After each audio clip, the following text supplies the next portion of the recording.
winner of 11 Emmy Awards, including Station Excellence. Thank you for your support.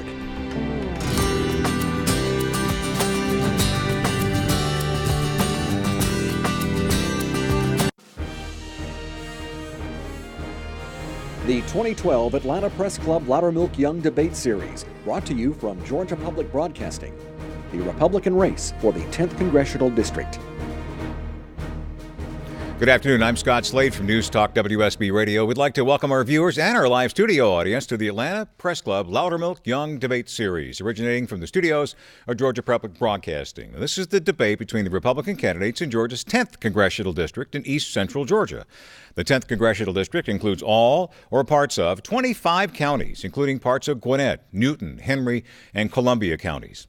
Now let's meet the candidates. They are, in alphabetical order, incumbent Paul Broun, who has drills this weekend with the Navy Reserves and is not able to participate in today's debate. He's represented by an empty podium.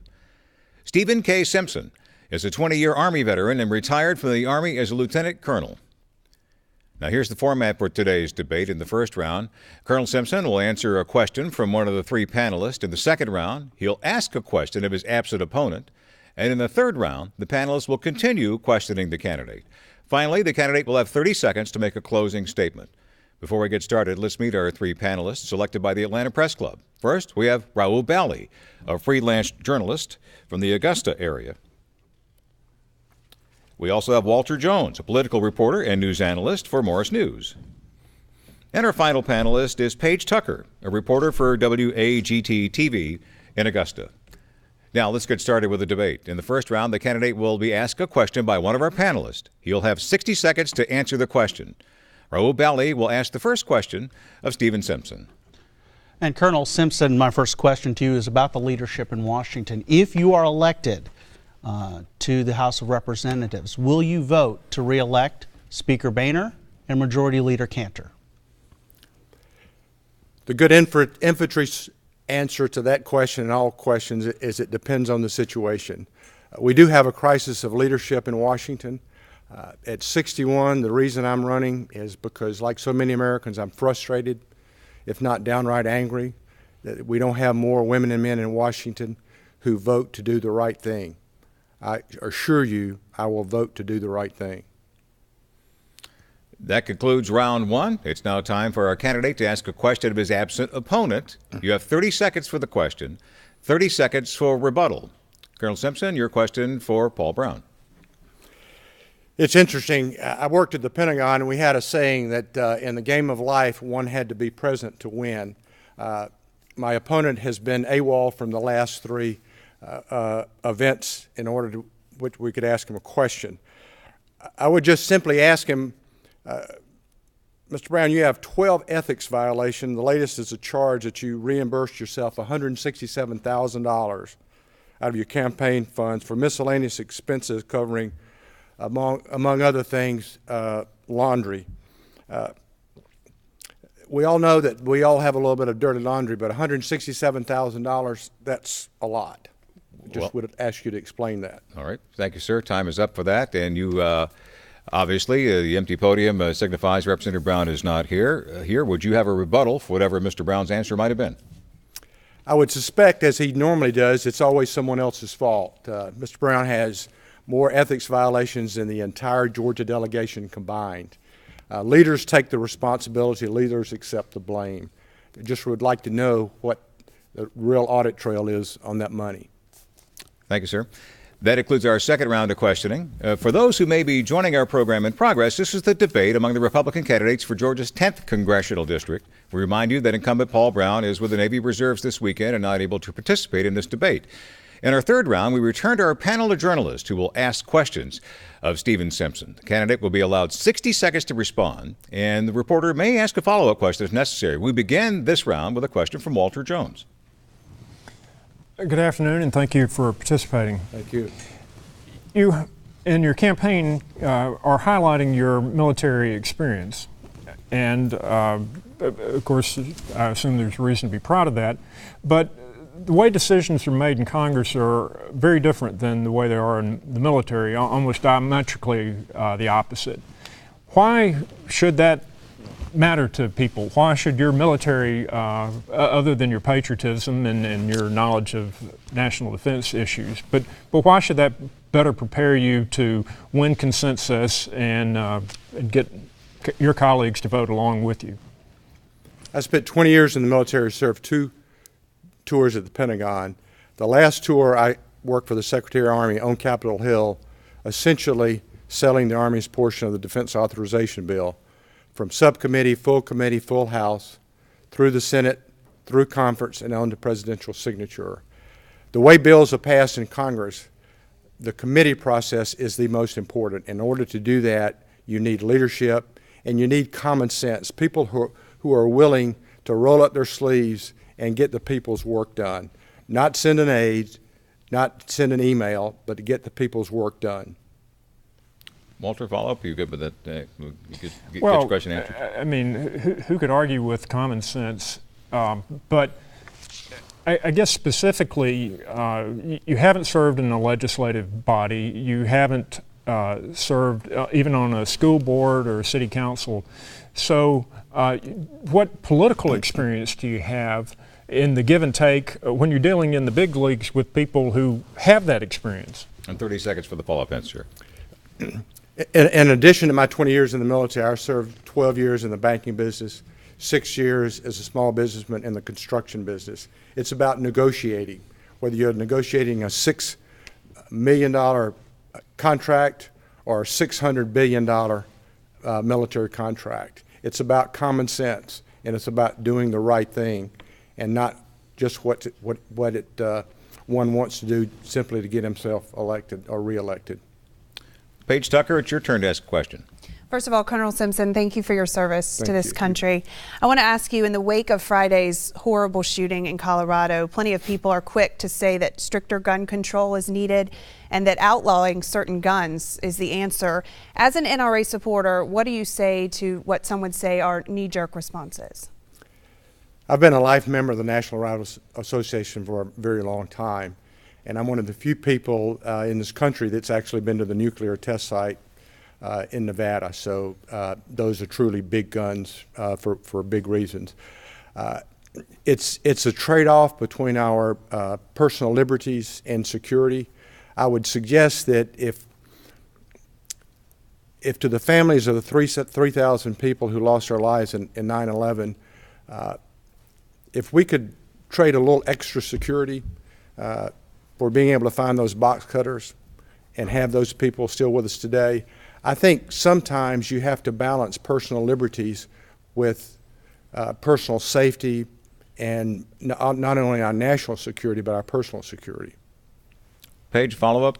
Well, when you talk about balancing personal liberties and securities, when it comes to guns specifically, would giving up some of our guns to produce more security be something you'd support? Well, it's interesting. The states and the cities with the toughest gun laws typically have the highest murder rate. If we take guns away from law-abiding citizens, those who have no business getting or having guns or using guns are still going to get them. Next question from Raul Belli. Colonel Simpson, what is your position on using federal subsidies to fund commercial air service to airports like the Athens Airport and the Macon Airport? We need to get to a position where all subsidies within reason are eliminated. There are certain things that we need to keep on the table as far as transportation. The T-SPLOST has everybody in an uproar. Half the people are for it and half the people are against it in the given regions. But transportation is something that's paramount to any industry who's looking to come to Georgia or any company who's willing to relocate. So subsidies, we need to look specifically what those subsidies are where they're going to come from, and are there benefits to the receiving community that actually increases their revenue to offset those subsidies. Follow-up? I do want to follow up. Right now, those contracts for those two specific airports are being rebid. Would you support? Would you try to work for those? I mean, those are going to be flights that would affect people in your district, or is that something that you would want to cut from the budget? We've got to look at everything. Everything has to be on the table, bar none. But again, we get back to the economic generator that the University of Georgia in Athens is. All the research and development and the technology base and the academic base that's there. I'm not so sure that it's a true subsidy, but I am not one who favors subsidies. All right, Walter Jones, next question for you, please. Will you talk about the budget? And what would you do as a freshman to affect the budget at all? What could you do as a freshman more than what Paul Brown can do with his level of seniority? Well, first off, I think whomever we send to Washington at any capacity needs to have credibility and it needs to stay in touch. My opponent has introduced 61 bills since he's been in Congress, and exactly 0 have passed, and only 1's made it out of committee. We're not talking about the biggest elephant in the room, and that's the federal budget. You know, we could eliminate the entire federal government, including the Department of Defense, and still not have a balanced budget. In the banking business, we have truth in lending. I think we need truth in politics. And until and unless we address entitlements from the young people, the poor people, the old people, all of us, we're never going to have a balanced budget. And to hide behind a balanced budget amendment, I don't think is right, because truth in politics will remind you that it takes 2/3 of both houses and 3/4 of the states to get any amendment to the Constitution passed. So which entitlement would you cut? Again, we need to look at all of them. Let me give you one example. Going up against an incumbent is kind of hard to raise money. Incumbents can pull a red wagon down Constitution Avenue, and the lobbyists will throw bags of money out at them. If you look in the room, we've got a platoon of volunteers. You'll have to wrap this answer up, Colonel, please. Okay, sure. I've asked all of those folks if they were willing to work to age 68, take 90% on an adjusted inflation basis of what they're receiving now, would they be for it? They say yes, because we know if we don't do something, it's not going to be there. We've got to look at all of the entitlements with that broad base. All right, thank you very much. And Paige? Congressman Brown has been in office for 5 years this month. He is your fellow Republican. Is there anything he's done during his term that you admire or that you agree with? Well, I do think he's doing what he believes is right, but I have a philosophical, ethical, and common sense and business difference into his the way he approaches things. He recently voted against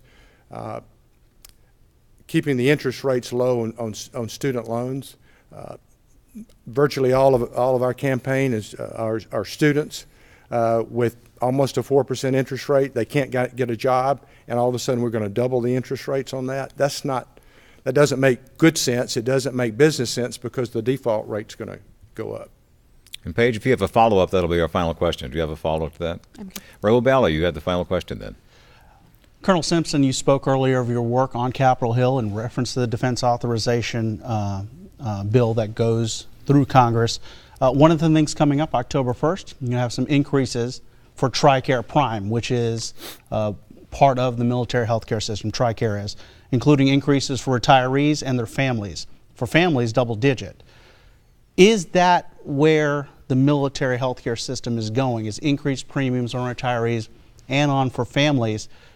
Because just like any other part of the health care, costs are increasing, including for the military. One of the many difficulties we have in Washington is we've got large bureaucracies that have overlapping responsibilities. We've got TRICARE, we've got Medicare, we've got Social Security supplements and so forth. Again, it gets back to being a leader and truth in politics. We have to look at everything. Veterans' rights, taking care of those men and women. I come from a family of veterans.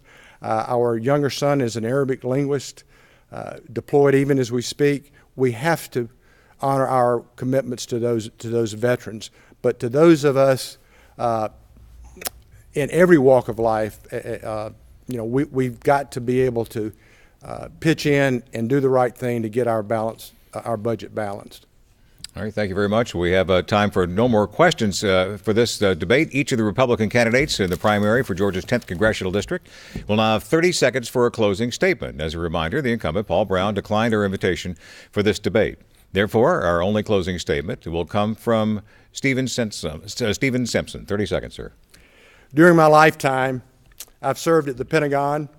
I've trained soldiers for combat. I flew helicopters, fixed-wing gliders, and jets. I met Ronald Reagan. I met Billy Graham, and I've sat across the table from my Russian counterparts. I've eaten at the White House. I've eaten at the Waffle House, and I've cleaned out a fairing house, which is a pig pen. This election is more than just about a resume. It takes leadership. It takes people and ideas. It takes common sense and doing the right thing. I'm Stephen Simpson. I've served my country before, and I'm prepared to serve again. With your vote and God's grace, I'll make you proud. Thank you. And that concludes our debate. We'd like to remind voters the primary elections are on Tuesday, July 31st. Our thanks to the candidates and our panel of journalists. We'd also like to thank the Atlanta Press Club for arranging today's debate. For more information, you can go to atlantapressclub.org. The debates that air on Georgia Public Broadcasting will be archived on the Press Club's website. This broadcast has been streamed and available on demand at GPB's website, gpb.org. I'm Scott Slade. Thanks for joining us for the Atlanta Press Club Loudermilk Young Debate Series. Stay with GPB for more debates coming up. Become a better voter. Debates continue next with the Republican race for the 3rd Congressional District on GPB.